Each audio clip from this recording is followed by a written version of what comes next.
Everybody knows that losing weight is not easy. But it's time for you to know the truth.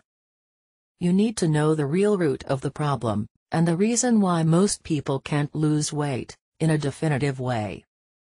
It turns out that the real problem is not just to lose weight. The problem is to continue with your new weight after, and maintain this new weight in a healthy way. So, the real problem is this after phase. Because, if you follow a diet for a while, you will lose some weight. But the question is, what will you do next?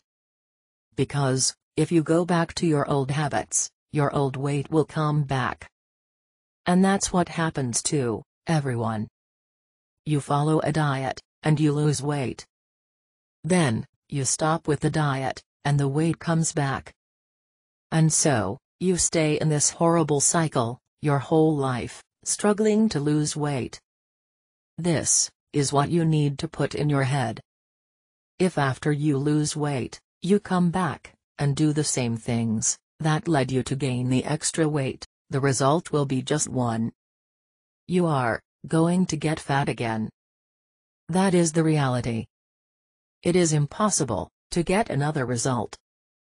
But no one wants to spend the rest of your life in this cycle, where you get fat and lose weight, get fat again, and lose weight again. Because this is not a good way to live life, and it also damages the body in bad ways. If you want to lose weight in a healthy way, and without going back to your current weight later, access the link in the description, right below this video. If you liked this video, click on like below, and subscribe to the channel. Good luck.